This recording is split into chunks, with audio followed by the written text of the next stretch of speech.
हसीन दिलरुबा is not a movie. क्या? ये तो बस एक सावधान इंडिया का एपिसोड है, भाभी देवर वाला।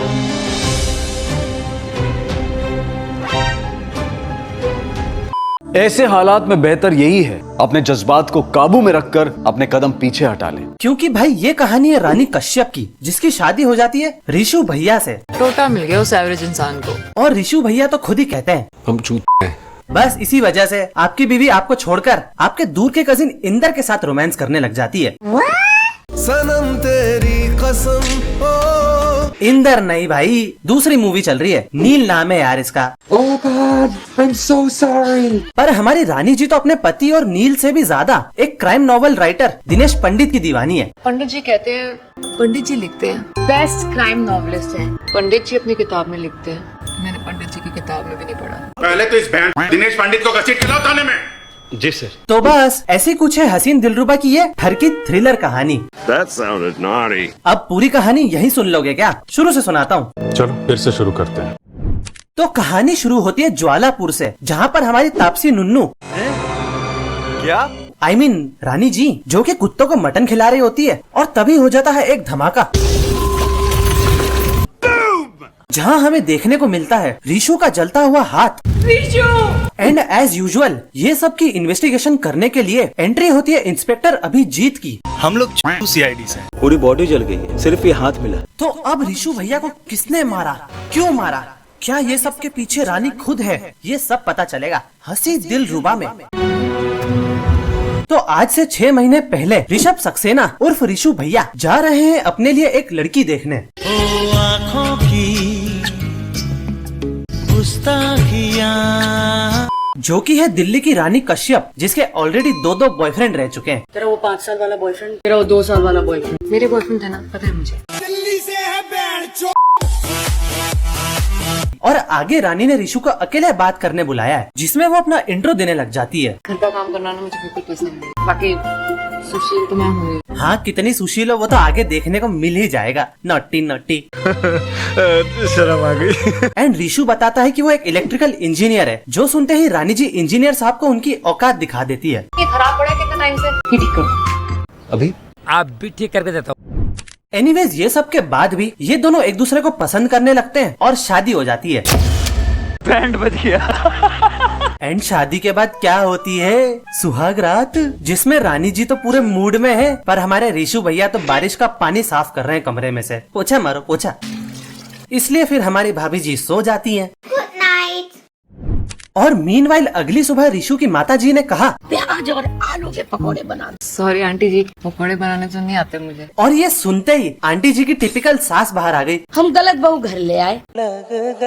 आप उनको माइंड मत करो, वो उनकी बुरी आदत है। खैर ये सब के बाद ये दोनों एक और बार सुहागरात की ट्राई करते हुए, जहाँ पे तापसी नुन्नू तो इसको हिंट दे रही होती है और ये भाई साहब उसे केमिस्ट्री की क्लास देने लग जाते हैं। थैलियम मेटालिकम नेचुरम म्यूरेटिकम फॉर एलोपेशिया था।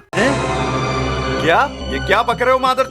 और जब रानी जी ये सब से बोर हो गई तो उन्होंने पूछा, मुझसे पहले कोई लड़की देखी थी शादी के लिए? ए, इसका जवाब मत देना भाई, ये इस लड़की की चाल है, मत बोलना भाई कुछ, चुप। मीना नाम की लड़की से मिला था, बहुत सुंदर थी। ये फंस गया CM। और उस लड़की की तारीफ सुनते ही रानी जी पूरी इस पे चढ़ गई। Naughty America. मतलब वैसे नहीं, डायरेक्ट लड़ने लग गई। बिना मेहनत करे, बिना डेट किए हॉट लड़की मिल गई तो उसकी वैल्यू नहीं है। और इसी लड़ाई में ये रात भी मिशन सुहागरात फेल हो गया। बस फिर क्या होना था, ऋषु भैया ने अपने दोस्त अफजर से टिपिकल इंडियन पति बनने के टिप्स लिए। सुबह 7 बजे चाय मांगना, थोड़ा रोब रखना, तुम मर्द बनो बैठो, मर्द बन। आप लड़ेंगे? क्यों नहीं लड़ेंगे भाई? और वहीं दूसरी तरफ रानी की माँ और मौसी उसे पल्लू गिराने की टिप्स दे रही हैं। तो अपना पल्लू गिरा देना। ओहो तो लो भाई, शुरू हो गया रानी का ऋषु भैया को रिझाना। ओहो। और ये बंदा तो अपनी ही बीवी से शर्मा रहा है। क्षमा कर दीजिए, गलती से देख लिया। अबे गिरना, गिर काहे को नहीं रहा है? और ये सब बकचोदी ऋषु की माँ ने देख ली और कह दिया, रात में क्या तुम सांप सीढ़ी खेलते रहते हो, जो दिन में तुम्हें पल्लू गिराने पड़ रहे हैं? जिसके बाद होगा इनकी सुहागरात का तीसरा अटेम्प्ट। एंड ऑब्वियसली इसमें भी ऋषु भैया फेल हो गए, क्योंकि वो 6 सेकंड से नहीं ज्यादा टिकने वाला। ऋषु और अगली सुबह एज यूजुअल रानी ने ये सारी बातें अपनी चुगलखोर माँ और मौसी को बता दी, जुगनू निकला वो। जो कि गलती से ऋषु ने भी सुन ली और भाई साहब डिप्रेशन में चले गए। मुझसे क्यों नहीं हो रहा। ये सारी प्राइवेट बात अपने घर वालों को बता दिया है। और इसी नाराजगी के चलते ऋषु भैया ने रानी जी से बात करना भी बंद कर दिया और इग्नोर करने लगे। एंड मीनवाइल तापसी नुन्नू के पूछने पर ऋषभ भैया ने बोल दिया, मैंने आपकी मम्मी और मासी के साथ सारी बातें सुन ली थी। और रानी जी से ये भी पूछ लिया, वैसे कैसा लड़का चाहिए था आपको रानी जी? जिसका सेंस ऑफ ह्यूमर हो, डैशिंग हो, नॉटी हो, प्यार में पागल हो। अरे रानी जी, अगर आपको ऐसा लड़का चाहिए था तो ये ऋषु भैया से क्यों शादी करी। कल घास कटने गई थी ना मेरी, इसलिए किस्मत में यही लिखा था मेरे। सब तकदीर का खेल है। बट हमारे ऋषु भैया की बात करें तो वो तो ऐसे बिल्कुल भी नहीं है। इसलिए अब आ जाता है एक सैड सॉन्ग। एंड इस रोने धोने के बाद कहानी में एंट्री होती है नील की, जो कि है ऋषु की माँ के बहनोई का भांजा। I mean, whatever, I guess. And since इसके आते ही ये कहानी पूरी तरह एक सावधान इंडिया का एपिसोड बन चुकी है। इसी की तो बात कर रहा था मैं। आपको कुछ कटवाना? अरे भाभी जी, वो कटवाएगा नहीं, आपका चूत काट के जाएगा, देखते जाओ। So here we are. Neel भी दिनेश पंडित की नॉवेल पढ़ता है दिनेश पंडित पढ़ते हो तुम भी? और ये पता चलते ही जिस रानी ने ऋषु के लिए कभी कुछ नहीं बनाया वो नील के लिए चाय बना रही है। चाय पियोगे? तुम बनाओगी? और वही चाय बनाने के लिए ऋषु से टिप्स ले रही है। 3 चम्मच। तू नारी नहीं पिशाचनी है, पिशाचनी। एंड ये सब तो शुरुआत है भाई। अब वो नील के लिए खाना बना रही है, उसके साथ रिवर राफ्टिंग पे जा रही है, जहाँ पे डूबते हुए भी उसे नील नहीं बचा लिया। बेचारे ऋषु भैया तो कुछ कर ही नहीं पा रहे हैं, चूत कट रहा है बस उनका। हम चूत हैं। बिकॉज ये सब करते करते ये दोनों इतने करीब आ गए कि इन दोनों के बीच वो हो ही गया जो ऋषु भैया इतने टाइम से ट्राई कर रहे हैं। क्या? सुहाग रात।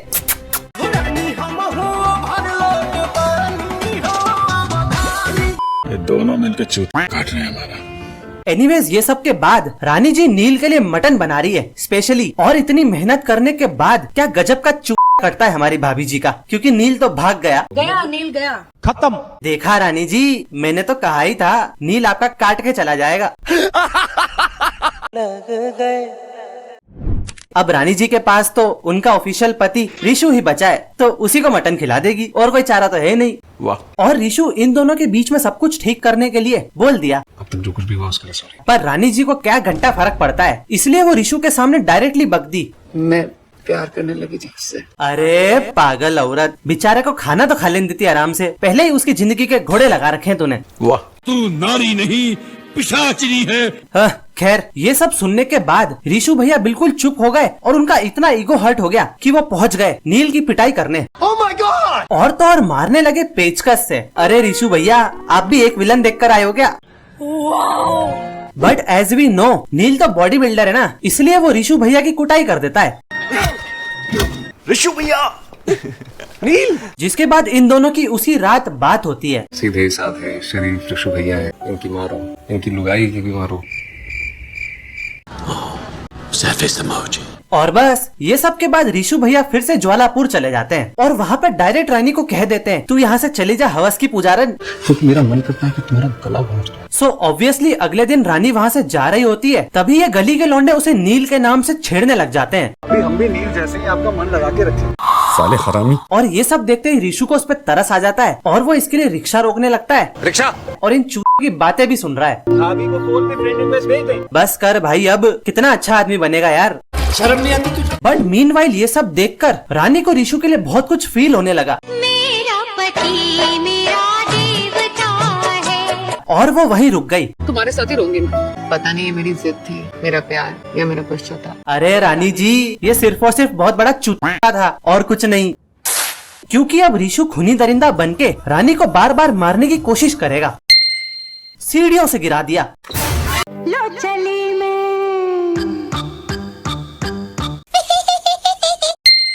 और उसे जलाकर मारने की कोशिश करी।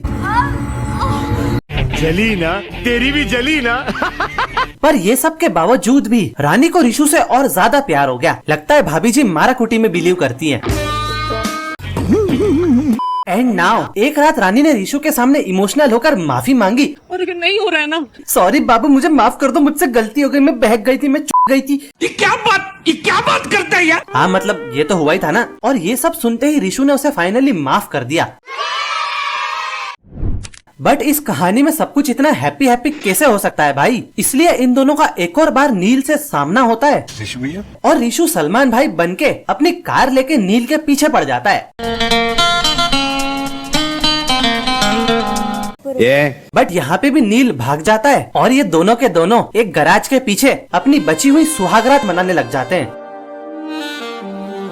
And back to present day, हमारे इंस्पेक्टर अभिजीत अभी तक भाभी जी के केस को सॉल्व करने में लगे हुए हैं। क्या चला भैया? सारी पुलिस इस कमरे में भाभी जी के केस में लगी हुई है। जिसके लिए उन्होंने रानी जी का लाई डिटेक्टर टेस्ट करवाया, पर रानी जी ने अपने पैर में खीला ठोक के इन लोगों का चूत काट दिया। आपने अपने पति का मर्डर किया है। जी नहीं। और ये केस क्लोज हो गया। भाभी जी का किस्सा खत्म। लग गए 5 साल बाद हमारे इंस्पेक्टर अभिजीत का ट्रांसफर हो गया और अचानक से उन्हें रेलवे स्टेशन पे दिनेश पंडित की किताब नजर आई, जिसे पढ़ते ही वो इस कहानी का क्लाइमेक्स समझ गए। द एंड भी अच्छा होगा। खैर, नील इनके घर एक और बार फिर से आता है नील यहाँ से निकल जाओ। और तापसी नुन्नू अबला नारी बनके उसके सामने डायलॉग मारने लग जाती है। सच्चा प्यार पाने के लिए ना बहुत सारे मेंढकों को मुंह लगाना पड़ता है और तुम लोग उसी कैटेगरी के हो। एक रैप्टा मारा ना। एंड इसी बीच ऋषु भैया पबजी वाला पैन लेके नील को मारने लग जाते हैं। बट नील तो बॉडी बिल्डर है ना, इसलिए वो ऋषु को फिर से कूटने लग जाता है और उसे बचाने के लिए रानी जी नील का खोपड़ी फोड़ देती है। साले का खोपड़ी तोड़। अरे पर ये क्या हो गया? नील का तो गेम ओवर हो गया। जो देखते ही इन दोनों की फटके 69 हो गई। अरे ये क्या कर दिया? मार डाला भाई, जेल हो जाएगी। ये भगवान क्या जुल्म है। पर लेकिन ऋषु को आया एक आइडिया। मैंने पंडित की सिर्फ एक ही किताब पढ़ी, कसौली का कहर। और बस ये उसी किताब की कहानी को अपनी जिंदगी में छाप देगा और अपना हाथ काट के घर में धमाका किया, वही जो हमने स्टार्टिंग में देखा था, और पानी में कूद गया। I am under the water. Please help me. पर भाई मुझे तो लगा था इसे तैरना नहीं आता है, क्योंकि उस टाइम पे रानी को तो बचाने नहीं कूदा था तू। खैर छोड़ो, इंस्पेक्टर अभिजीत भी यहाँ सब समझ गए लवर की बॉडी को अपनी डेड बॉडी बना के केस घुमा दिया। कौन कहता प्यार सच्चा नहीं होता? और हमारे ऋषु भैया आधा ठाकुर बनके हमेशा हमेशा के लिए अपनी महबूबा रानी जी के साथ हो गए। वाह वाह वाह भाई साहब, क्या लव स्टोरी है भाई। अरे भाई एक रुमाल देना मनीष। देखो मैं रो नहीं रहा हूँ, मैं खुशी में मेरे आंसू निकल रहे हैं। बाय द वे, ये कहानी एक लव स्टोरी थी या एक सावधान इंडिया का एपिसोड, वो मुझे नहीं पता यार। ओके। पर मुझे एक चीज जरूर पता है कि तापसी नुन्नू और वरुण धवन की मूवी जुड़वा 2 का वीडियो ये रहा, तो इसे अभी जाकर देखो। And bye bye.